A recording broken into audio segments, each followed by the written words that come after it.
Le 2 août 1990, l'Irak, dirigé par Saddam Hussein, a envahi le petit émirat riche en pétrole du Koweït. En 2 jours, il avait le contrôle de tout le pays. Les États-Unis n'auraient jamais permis qu'une nation hostile contrôle la région qui détenait les 2/3 des ressources pétrolières mondiales. La compréhension du problème par l'armée a finalement conduit au développement de 2 phases opérationnelles. En Arabie Saoudite, le déploiement progressif des forces d'août 1990 à janvier 1991 a été nommé bouclier du désert et a été suivi de près par l'opération Tempête du désert qui a commencé le 17 janvier 1991 avec la campagne de bombardements aériens contre l'Irak, laquelle s'est terminée seulement 42 jours plus tard avec la libération du Koweït menée par les États-Unis le 28 février. Les États-Unis ont réussi à rassembler une force internationale complexe de plus de 750 000 soldats, dirigée par le général de l'armée américaine Norman Schwarzkopf Jr. Lors de la longue campagne aérienne, les Alliés ont largué plus d'explosifs conventionnels sur l'Irak et le Koweït, au cours des 2 premières semaines qu'ils n'en avaient largué pendant toute la Seconde Guerre mondiale, qui a duré 310 semaines. Cela a été suivi par une offensive terrestre de plus de 100 heures, au cours de laquelle les 350 chars M1 Abrams de la division blindée américaine ont nécessité 600 000 gallons de carburant. C'était presque 2 fois plus que ce que la 3e armée américaine avait utilisé lors de son avancée de 1944-1945 en Allemagne depuis la France. Ceci, c'est l'histoire de l'opération Tempête du désert.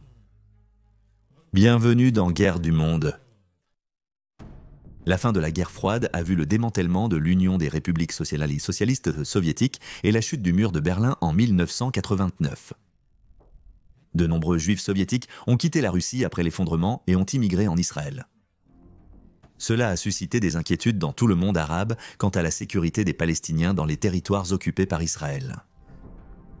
Le président irakien Saddam Hussein partageait ces craintes et redoutait le déclin de l'influence de Moscou sur la scène mondiale, d'autant plus que la Russie était le principal fournisseur d'armes de l'Irak et un allié de longue date de Bagdad. Saddam pensait que le gouvernement américain était derrière la nouvelle politique adoptée par les Émirats arabes unis et le Koweït qui consistait à dépasser les limites de production de pétrole fixées par l'Organisation des pays exportateurs de pétrole, l'Organisation des pays exportateurs de pétrole, dans une stratégie visant à faire baisser le prix du pétrole et ainsi nuire à l'économie irakienne et diminuer son influence diplomatique et militaire. Saddam pensait qu'un complot anti-irakien était en train de se tramer. La Syrie, rivale de l'Irak, organisant une visite en Égypte et le Koweït entamant des discussions avec l'Iran alors que les relations entre l'Irak et l'Iran étaient au plus bas après la fin de leur guerre de 8 ans, seulement 2 ans auparavant. Le gouvernement de Saddam a présenté l'ensemble de ses griefs à la Ligue arabe le 15 juillet 1990. Celle-ci comprenait les allégations selon lesquelles le Koweït utilisait toujours le champ pétrolifère de Ramallah, que les changements de politique coûtaient à l'Irak 1 milliard par an et que les prêts des Émirats arabes sunnis et du Koweït ne pouvaient pas être considérés comme des obligations de frères arabes. En menaçant d'utiliser la force contre les Émirats arabes unis et le Koweït, Saddam a déclaré « Les politiques de certains dirigeants arabes sont américaines. Elles sont inspirées par l'Amérique pour saper les intérêts et la sécurité arabes. » À la fin de la guerre Iran-Irak en 1988, avec 955 000 soldats et 650 000 unités paramilitaires, l'armée irakienne était la 4e plus grande armée du monde. Toute guerre contre ce pays n'allait pas être facile. Au 23e juillet, Saddam avait déplacé 30 000 soldats irakiens à la frontière du Koweït, ce qui a poussé la flotte de la marine américaine à être mise en alerte dans le golfe Persique. Peu de temps avant l'invasion irakienne, le 26 juillet 1990, les responsables de l'Organisation des pays exportateurs de pétrole ont annoncé que le Koweït et les Émirats arabes unis avaient accepté un plan visant à réduire leur production quotidienne de pétrole. Cela représentait 1 500 000 barils ou 240 000 mètres cubes contre près de 2 millions de barils par jour qu'ils pompaient en chacun dans une tentative de résoudre les désaccords sur la politique pétrolière. Le Koweït a proposé de verser à l'Irak 500 millions de dollars pour compenser les pertes de profit de Ramallah, cependant l'Irak réclamait 10 milliards de dollars. En réponse, l'Irak a ordonné une invasion immédiate. À 2 heures du matin, le 2 août 1990, les troupes irakiennes ont franchi la frontière du Koweït. Les 17 000 soldats koweïtiens ne pouvaient pas faire grand-chose face à la puissance des 140 000 soldats irakiens et des 1800 chars qui ont déferlé dans ce petit pays. Il est compréhensible que les Koweïtiens aient opposé peu de résistance. L'offensive n'a duré que 2 jours et la condamnation internationale a été instantanée.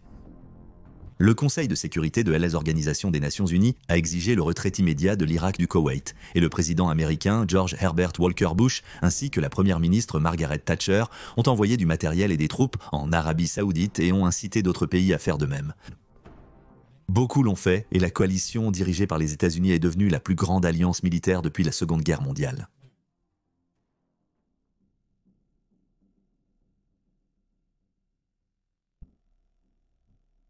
Le 29 novembre, le Conseil de sécurité de l'Organisation des Nations Unies a donné un ultimatum à Saddam, soit il retire les troupes irakiennes avant le 15 janvier 1991, soit les États membres seraient autorisés à utiliser tous les moyens nécessaires pour forcer l'Irak à se conformer. Et ainsi, le compte à rebours a commencé. Le mois suivant, Saddam a proposé de quitter le Koweït, mais seulement si un accord pouvait être trouvé sur la question palestinienne, si les forces internationales se retirèrent de la région et si Israël et l'Irak démantelaient leurs armes de destruction massive. Les troupes américaines étaient déjà entrées en Arabie Saoudite le 7 août à la demande du roi Fahd. En raison de l'ampleur des forces irakiennes au Koweït, il faudrait des mois pour rassembler les troupes nécessaires afin de combattre à armes égales. 2 groupes de combat de la marine américaine furent envoyés le lendemain dans le golfe Persique, rattachés au porte-avions United States Ship Dwight D. Eisenhower qui arrivait de la mer Méditerranée et United States Ship Independence venant de l'océan Indien. Les cuirassés United States Ship Missouri et Wisconsin sont également entrés dans la zone.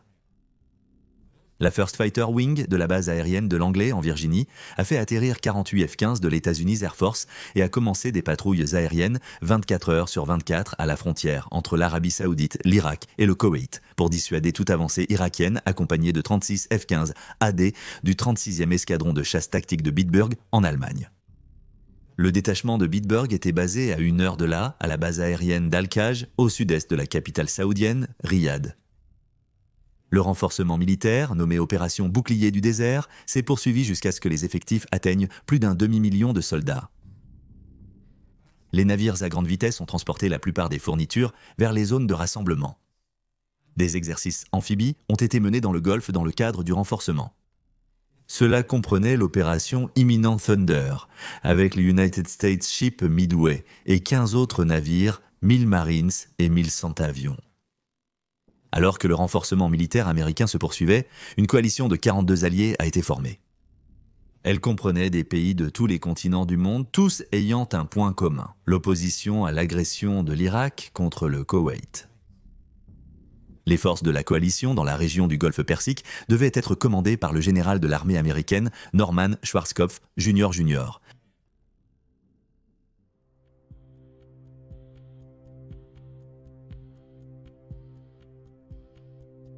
À l'approche rapide de la date limite fixée à minuit le 15 janvier, il était clair pour le monde entier que Saddam n'avait aucune intention d'ordonner son retrait. Il était donc temps que la phase de combat commence. Le refus de l'Irak de se retirer a entraîné la mise en œuvre de l'une des opérations militaires les plus avancées de l'histoire de l'humanité. L'opération Tempête du désert a commencé par une campagne aérienne dans la nuit du 16 janvier à 23h30 Greenwich Mean Time. La première phase consistait à attaquer des cibles clés visant à détruire ou au moins perturber le contrôle, le commandement, le renseignement et les communications irakiens. La deuxième phase ciblerait ensuite le réseau de défense aérienne au Koweït, puis la troisième phase concentrerait les attaques sur les troupes terrestres irakiennes au Koweït avec des bombardements intensifs de jour comme de nuit. L'idée était d'épuiser physiquement et psychologiquement les forces irakiennes avant le début de l'assaut terrestre. La première phase a commencé, connue collectivement sous le nom de Task Force Normandie. 3 hélicoptères MH-53J de l'armée de l'air ont guidé 9 hélicoptères AH-64A Apache dans l'ouest de l'Irak, où leur cible était sur 2 sites de radar d'alerte précoce irakiens.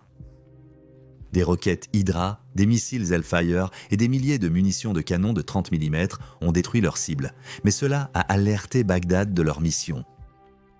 Malgré des tirs venant du sol, la Task Force Normandie est retournée à la base en toute sécurité. Maintenant qu'un passage avait été ouvert dans le réseau de défense aérienne irakien, l'attaque principale pouvait commencer. 10 bombardiers furtifs, faisant 17 Nighthawk, ont décollé de la base aérienne de Khamis Mouchet en Arabie Saoudite. Ils transportaient avec eux des bombes pavouées de 900 kg guidées par laser qui ont anéanti le centre de commandement de la défense aérienne de Nukaib dans le sud de l'Irak. Au même moment, le United States Ship Wisconsin et le United States Ship Missouri étaient positionnés dans le Golfe et ont lancé des missiles de croisière sur une large gamme de cibles allant des raffineries de pétrole aux aéroports, des sites de missiles aux centres de communication. Un coup notable a été porté sur les générateurs électriques qui alimentaient Bagdad, plongeant la ville dans l'obscurité. Comme l'a fait remarquer un commentateur, je cite, « Les lumières de Bagdad ne se sont pas rallumées avant le cessez-le-feu. » Fin de citation. Cette nuit-là a également vu se dérouler la plus longue mission de bombardement de l'histoire, lorsque 7 bombardiers B-52G ont volé pendant 15 heures depuis leur base en Louisiane, aux États-Unis, pour larguer leurs 1000 missiles sur leurs cibles avec un taux de réussite de 89%. La plupart des frappes aériennes, aussi bien cette nuit-là que durant les semaines suivantes, ont été menées par des chasseurs bombardiers classiques, tels que les F-16 Fighting Falcon, les F-15 ES Strike Eagle et les F-111 Aardvark, ainsi que par des tornados de l'armée de l'air saoudienne et de la Royal Air Force britannique. Cette première nuit, près de 700 avions ont attaqué les Irakiens, utilisant principalement des bombes conventionnelles. Il n'y eut pratiquement aucune opposition de la part de l'Irak. Et en fait, seulement 34 avions irakiens furent abattus lors de près de 110 000 attaques aériennes pendant la guerre du Golfe. Et même alors, moins de la moitié de ces sorties étaient consacrées au combat. Les revendications de succès variant énormément. Les nouvelles de Bagdad annonçaient que 44 avions alliés avaient été abattus. Cependant, les Alliés déclaraient avoir détruit 5 avions de guerre irakiens, coulé 3 patrouilleurs et neutralisé 6 lanceurs de missiles Scud avec la perte de seulement 7 de leurs propres avions. Pour la plupart, les Irakiens ont choisi de ne pas engager de combat aérien avec les avions alliés. À la place, ils ont gardé leurs avions cachés dans des abris renforcés pour les préserver, préférant utiliser la défense anti-aérienne et les missiles solaires contre le bombardement allié. Le lendemain, Saddam a écrit une lettre au président Bush déclarant « Si vous espérez que l'Irak cédera après les frappes aériennes et si vous croyez que les forces armées irakiennes peuvent être neutralisées, alors vous vous bercez d'illusions. » Fin de citation. Et dans un discours défiant diffusé à la radio de Bagdad, Saddam a déclaré, je cite, « Le soulagement viendra et toute la nation renversera les trônes établis sur la corruption. Cela provoquera l'effondrement de la Maison Blanche et de la tanière des guêpes venimeuses et de l'agression à Tel Aviv. » Fin de citation. Ce même jour, les forces internationales ont étendu leurs opérations aériennes pour inclure le bombardement en tapis des troupes irakiennes au Koweït et les United States Ship Missouri et les United States Ship Wisconsin ont lancé plus de 100 missiles Tomahawk contre leur ennemi.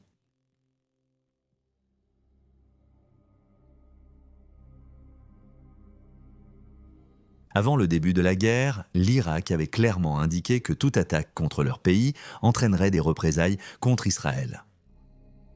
Après l'échec des pourparlers de paix entre l'Irak et les États-Unis, qui se sont tenus à Genève, en Suisse, lorsque Tariq Aziz, le vice-premier ministre irakien, avait été interrogé « Si la guerre commence, attaquerez-vous Israël ?» Sa réponse avait été sans équivoque. Oui, avait-il répondu, absolument oui. L'Irak a tenu sa promesse. Et dès le lendemain du début des hostilités au Koweït, ils ont tiré une douzaine de missiles Scud modifiés sur Israël, touchant Tel Aviv et Haïfa et blessant plus de 20 personnes. Les attaques contre Israël se sont poursuivies tout au long de la guerre de 7 semaines. L'Irak espérait provoquer une réaction militaire d'Israël car ils anticipaient que de nombreux pays arabes retireraient leur soutien à la coalition, hésitant à combattre aux côtés d'Israël.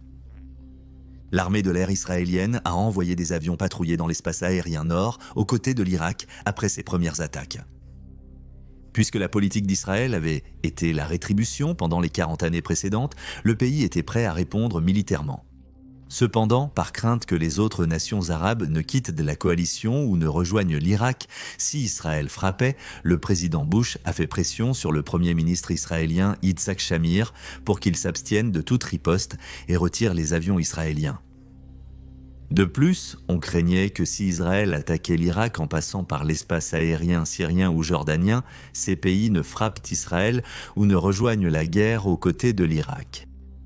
En guise de garantie, la coalition a promis de défendre Israël avec des missiles Patriot, à condition qu'ils s'abstiennent de riposter aux attaques des missiles Scud. Pour aider à protéger les Israéliens, les États-Unis ont rapidement envoyé un bataillon d'artillerie de défense aérienne équipé de missiles Patriot, ainsi que 2 batteries de missiles Patriot missiles intercepteurs mobiles, 104 en Israël, en réponse à la menace posée par les Scud. Un escadron de missiles Patriot a également été déployé en Turquie et en Israël par la Royal Netherlands Air Force. Dans le désert irakien, les forces aériennes de la coalition ont également participé à de nombreuses chasses aux Scud dans le but de trouver les camions camouflés avant qu'ils ne lancent leurs missiles soit vers l'Arabie Saoudite, soit vers Israël.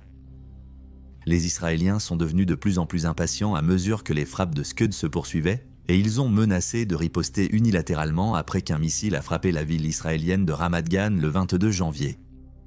Cela a causé plusieurs victimes et des dégâts aux infrastructures. La riposte imminente n'a été annulée qu'après un appel téléphonique du secrétaire à la défense américain Dick Cheney, qui a convaincu Israël du danger qu'il ferait en accourir aux forces américaines s'ils intervenaient.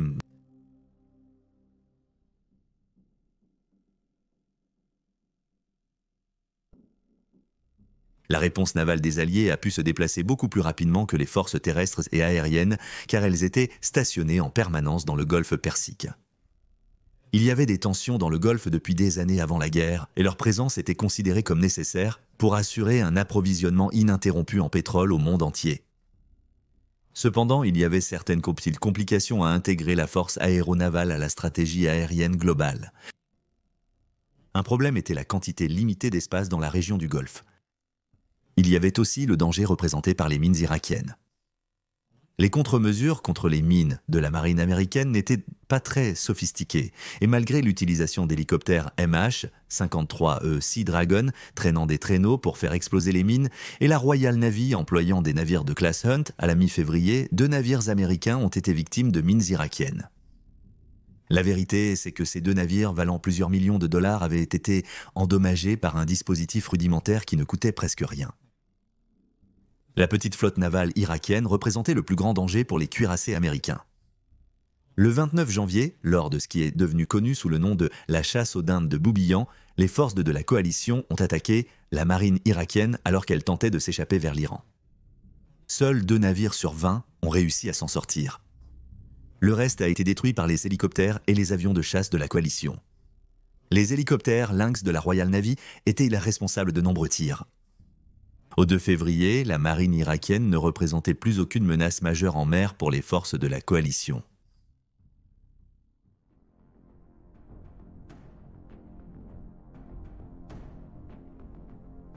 C'est lors de la première nuit de la guerre que la marine américaine a utilisé pour la première fois le missile Tomahawk Land Attack ou Tomahawk Land Attack Missile.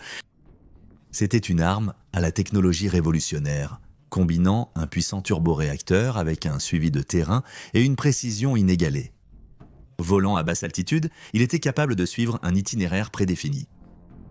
Le journaliste de la British Broadcasting Corporation, John Simpson, se trouvait à Bagdad pendant les bombardements et il a raconté avoir vu un missile Tomahawk passer devant la fenêtre de son hôtel, descendre la rue tout droit, puis, je cite, « tourner à gauche au feu rouge ». Fin de citation.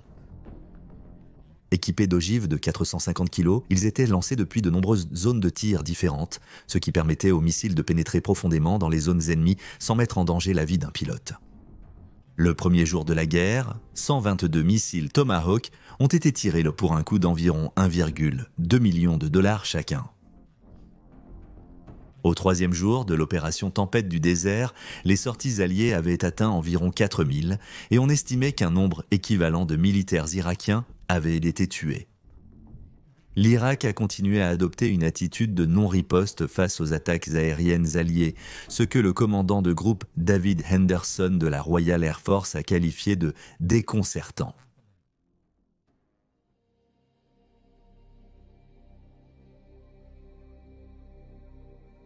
Le premier affrontement important entre l'armée irakienne et les forces terrestres de la coalition s'est produit par hasard avant même que la défense terrestre n'ait commencé. Le 29 janvier, pour des raisons inconnues, Saddam a pris la décision d'attaquer la ville frontalière saoudienne d'Al-Khafji. Néanmoins, il a envoyé l'une de ses meilleures divisions, la 5e division mécanisée, accompagnée d'éléments de la 1re division mécanisée et de la 3e division blindée. Al-Khafji, qui avait déjà été évacué, ne semblait avoir aucune valeur stratégique. Le petit nombre de marines américains, de forces spéciales et de forces saoudiennes qui occupèrent la ville ont rapidement été repoussés par l'assaut initial irakien. Cependant, ils se sont rapidement regroupés et 140 avions de la coalition sont arrivés. Des B-52 des hélicoptères Cobra et des canonnières équipées de mitrailleuses Gatling électriques ont pilonné les 3 colonnes irakiennes en progression. La garde nationale saoudienne, soutenue par les Marines et les forces terrestres qataries, a lancé une contre-attaque et a repris la ville en 2 jours. 140 avions de la coalition ont participé à l'attaque qui s'est poursuivie sans relâche jour et nuit. Les Irakiens ont perdu 147 véhicules blindés de transport de troupes, 89 pièces d'artillerie mobile et 357 chars. Et bien qu'il y ait eu des pertes du côté des Alliés, la bataille de Khafji fut un exemple parfait de la manière dont la puissance aérienne peut efficacement entraver la progression des forces terrestres ennemies. Un soldat irakien, qui avait combattu pendant la guerre Iran-Irak, a déclaré que son unité avait subi plus de pertes à cause de la puissance aérienne alliée en 30 minutes à Khafji qu'en 8 ans de combat contre l'Iran.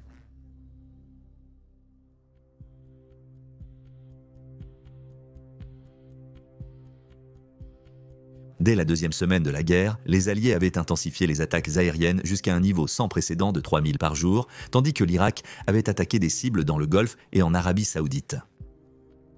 À la 4e semaine, les Alliés se concentraient toujours sur la destruction des infrastructures irakiennes en préparation de l'avancée des troupes de première ligne. Maintenant, la campagne aérienne de 38 jours touchait enfin à sa fin. La coalition américaine avait mené 94 000 attaques aériennes et tiré environ 130 missiles Patriot et 300 missiles Tomahawk. Des dizaines d'avions et de navires irakiens, ainsi que des centaines de pièces d'artillerie et de véhicules blindés de transport de troupes, avaient été détruits. Des forces d'opération spéciales ont atterri derrière les lignes ennemies et elles comprenaient le malheureux Special Air Service, la patrouille Bravo 2-0. Leur mission était de recueillir des renseignements pouvant aider à localiser et à détruire les sites de missiles Scud, ainsi qu'à détruire les lanceurs et leurs dispositifs de communication. Installés dans des pipelines, ils envoyaient des renseignements aux opérateurs TEL attaquant Israël dans le but de maintenir Israël en dehors du conflit. L'offensive terrestre de la coalition dirigée par les États-Unis, appelée Opération Sabre du désert, a commencé à 4 heures du matin, heure locale, le 24 février 1991. Il y avait 2 objectifs principaux, détruire les 5 divisions d'élite de la garde républicaine irakienne et couper la retraite irakienne. Le début de la campagne a été signalé lorsque le United States Ship Wisconsin et le Missouri, en attente au large des côtes koweïtiennes, ont lancé un énorme barrage de tirs. C'était une stratégie destinée à tromper l'ennemi en lui faisant croire qu'une force amphibie s'apprêtait à attaquer la plage. Maintenant que les Alliés avaient revendiqué la suprématie aérienne, les Irakiens, complètement privés d'espace aérien, n'avaient aucun moyen de savoir où se trouvait leur ennemi. Puis, en même temps, les troupes au sol ont commencé l'avancée sur 2 fronts. Le front gauche se trouvait à la frontière irako-saoudienne, tandis que le front droit était à la frontière entre l'Arabie saoudite et le Koweït. Le flanc droit était composé d'une force alliée conjointe de 5 brigades mécanisées, d'une division blindée américaine et de 2 divisions de marine. Leur objectif principal était de dégager plusieurs routes à travers les champs de mines irakiens. À 04h30, Greenwich Mean Time, le flanc gauche, composé de la 6e division blindée française et de la 82e division aéroportée américaine, a franchi la frontière irakienne. Lors d'une opération nommée Cobra, l'objectif était de capturer l'aérodrome de Salman et de le transformer en base alliée. Une division d'infanterie irakienne a été submergée et l'objectif a été atteint plus tard dans la journée, lorsque 460 hélicoptères sont arrivés avec des troupes venant de l'autre côté de la frontière. Une autre tâche majeure pour Cobra était de bloquer les routes le long des vallées du Tigre et de l'Euphrate, coupant ainsi la seule voie de fuite irakienne. Après avoir engagé les forces aux deux extrémités de la ligne de front, le général Schwarzkopf porta maintenant son attention sur la ligne centrale et le commandement des forces conjointes nord reçut l'ordre de franchir la frontière pour entrer au Koweït. À midi le 24, malgré le fait que les Alliés affirmaient avoir atteint leurs objectifs du premier jour en moitié moins de temps que prévu, Saddam Hussein déclarait une victoire, affirmant que les Irakiens avaient donc stoppé l'offensive américaine. Dans une émission de radio, il exhorta ses compatriotes à, je cite, « Combattez-les, ô hommes courageux et splendides, ô hommes de la mer de toutes les batailles. Combattez-les, car avec leur défaite, vous serez à la dernière porte de la victoire des victoires. Si le contraire se produit, Dieu nous en préserve, il ne restera que l'abîme ignominieux vers lequel les ennemis aspirent à vous pousser. » Fin de citation. Mais malgré cette fanfaronnade, Saddam se préparait en réalité à capituler. Le lundi 25, l'infanterie et les unités blindées américaines se sont déplacées vers l'est depuis la base Cobra pour attaquer la garde républicaine dans les positions nord. La moitié des 3000 attaques aériennes de ce jour-là ont servi de couverture aux troupes au sol. Les Irakiens ont lancé un missile Silkworm sur l'United States Ship Missouri, mais il a été intercepté par un missile Sea Dart tiré depuis le Her Majesty's Ship Gloucester. Cependant, à 17h40, Greenwich Mean Time, 28 soldats américains ont été tués lorsqu'un missile Scud irakien a touché avec succès une base américaine près de Daran. À ce stade, 590 puits de pétrole koweïtien avaient été incendiés par les Irakiens. L'ambassadeur irakien a confirmé l'intention de Bagdad d'évacuer le Koweït, déclarant que ils avaient mené une bataille épique et vaillante qui sera inscrite dans l'histoire en lettres de lumière. Puis à 0h35 du matin, heure locale, le 26 février, une déclaration faite par Saddam a été lue à la radio. Elle disait « Ô vaillants hommes irakiens, ô glorieuses femmes irakiennes, le Koweït fait partie de votre pays et en a été détaché dans le passé. Il est douloureux que cela se produise, que en ce jour, nos forces armées achèvent leur retrait du Koweït si Dieu le veut. » Il a ensuite poursuivi sa justification de l'action déclarant « Des conditions particulières nous ont poussés à nous retirer, notamment l'agression de 30 pays et leur blocus abominable. » Sans aucun contact officiel de Bagdad, Washington a tout de même considéré la situation comme une retraite plutôt qu'un retrait et la guerre a continué. Le président Bush a insisté, je cite, « Ces forces vaincues sont en train de battre en retraite. » Il essaie de revendiquer une victoire au beau milieu d'une déroute. Il n'abandonne pas volontairement le Koweït. Il n'y avait aucun remords de l'agression de l'Irak. En plus de cela, Saddam n'était pas non plus prêt à accepter la responsabilité des terribles conséquences de cette agression. Nous n'avons pas d'autre choix que de considérer les unités de combat en retraite comme une menace et d'y répondre en conséquence. Bush a alors clairement indiqué que tous les soldats irakiens devaient déposer les armes pour mettre fin à l'effusion de sang, et Saddam devait accepter personnellement et publiquement les résolutions du Conseil de sécurité de l'Organisation des Nations Unies. À 11h50, Greenwich Mean Time, le 26 février, les forces d'occupation irakiennes, dans un convoi de camions d'assaut, de bus, de véhicules blindés et de chars, ont quitté le Koweït par les autoroutes 80 et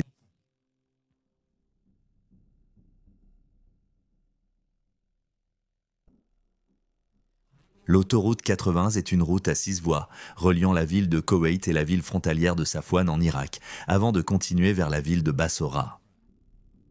La division blindée irakienne a utilisé cette route au début de son invasion du Koweït. Il a été rapporté que les Irakiens s'étaient retirés de la ville de Koweït et que les forces, y compris celles de la garde républicaine irakienne d'élite et de la première division blindée Hammurabi, tentaient soit de se réorganiser, soit de s'échapper sur ou près de l'autoroute 8, qui est la continuation de l'autoroute 80. Une attaque a commencé le 26 lorsque des avions d'attaque A-6 Intruder de la 3e escadre aérienne du corps des marines des États-Unis ont bloqué l'avant et l'arrière du convoi, l'immobilisant totalement. Ils ont ensuite bombardé l'immense colonne avec des bombes à sous-munitions Mark Rockeye, 2 les encerclant en quelque sorte, prêts pour d'autres frappes aériennes. Pendant les 10 heures suivantes, des avions de la marine américaine, du corps des Marines et de l'armée de l'air américaine ont tous attaqué la colonne en utilisant une variété d'armes. De nombreux véhicules ayant survécu aux bombardements aériens ont été engagés par les forces terrestres de la coalition arrivées plus tard, bien que beaucoup de véhicules ayant réussi à s'échapper de l'embouteillage aient été ciblés individuellement.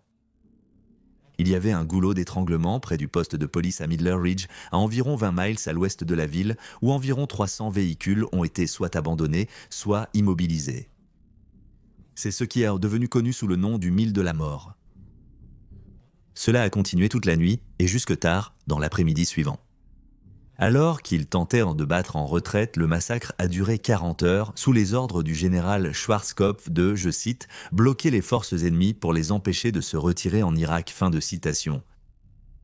Le nombre de morts sur l'autoroute 8 reste inconnu. Le journaliste américain Bob Drogan dit avoir vu des dizaines de soldats morts, je cite, « dans et autour des véhicules, mutilés et gonflés dans les sables mouvants du désert ». Fin de citation. Robert Frisk, un journaliste britannique, a déclaré qu'il, je cite, « a perdu le compte des cadavres irakiens entassés dans les carcasses fumantes ou affalés face contre terre dans le sable ». Fin de citation.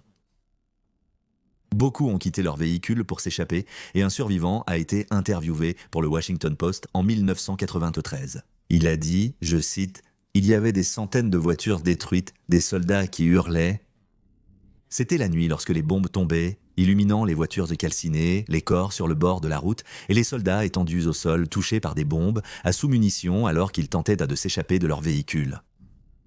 J'ai vu des centaines de soldats comme ça, mais mon objectif principal était d'atteindre Bassora. Nous sommes arrivés à pied. Fin de citation.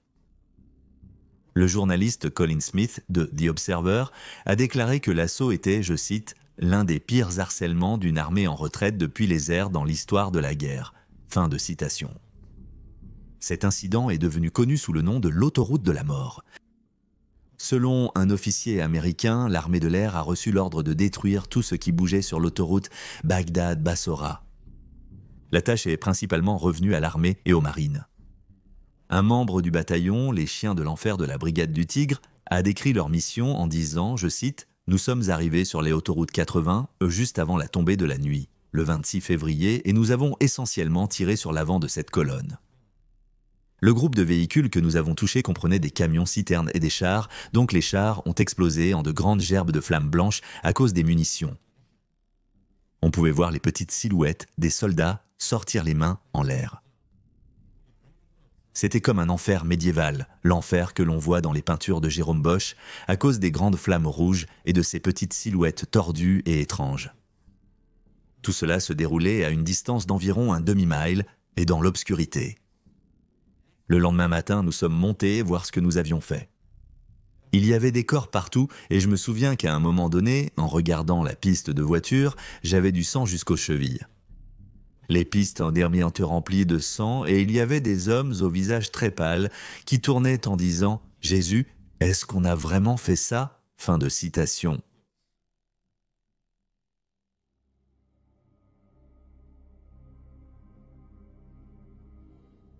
Trois des plus grandes batailles de chars de l'histoire américaine ont eu lieu pendant la guerre terrestre. La bataille de 73 Est, Norfolk et Medina Ridge. 73 Est a eu lieu le 26 et a été nommée d'après la ligne de coordonnées sur laquelle elle s'est déroulée. Il a été décrit par l'un des lieutenants qui y a participé comme, je cite, « la dernière grande bataille de chars du XXe siècle ». Fin de citation. Au cours de l'opération, le 7e corps américain et la 1re division blindée britannique ont avancé de 120 à 20 miles en 82 heures et ont combattu 5 divisions irakiennes, permettant à la 1re division d'infanterie de pénétrer profondément dans les défenses irakiennes et d'entrer au Koweït. A eu lieu le lendemain dans le sud de l'Irak, où les forces américaines et britanniques ont détruit environ 850 chars irakiens et des centaines d'autres véhicules de combat. À Medina Ridge, près de Bassora, également le 27, c'est la 2e brigade de la garde républicaine irakienne, division Medina Luminous, qui s'est retrouvée face aux Américains. Après 2 heures de combat, 186 chars irakiens et 127 véhicules blindés ont été détruits. Les pertes américaines se sont limitées à seulement 4 chars M1 Abrams sur les 348 présents dans le théâtre d'opération. Le soir du deuxième jour des combats au sol, les affrontements étaient terminés et la libération du Koweït était achevée. Les troupes américaines, saoudiennes et koweïtiennes avaient repris la ville de Koweït. Boucher a prononcé son discours de victoire le 27 février 1991 à 21h heure normale de l'Est, déclarant, je cite, « Bien après minuit ce soir, avec les forces de la coalition, les États-Unis étaient prêts à suspendre les opérations de combat offensives, exactement 100 heures après le début des opérations terrestres et 6 semaines après le début de l'opération Tempête du désert. » Fin de citation. Environ 1h30 plus tard, Radio Bagdad a donné une réponse. Et l'Irak s'est battu, a tenu bon et a triomphé. Le commentateur a ensuite déclaré « Et gagnons, c'est une victoire pour notre peuple et pour notre président Saddam Hussein. » Black est le maître de toute la terre. Néanmoins, l'Irak a accepté toutes les conditions du cessez-le-feu et a officiellement déclaré l'annexion du Koweït comme étant invalide. Le jeudi 28 février, le cessez-le-feu a officiellement commencé et la lutte pour le Koweït était terminée.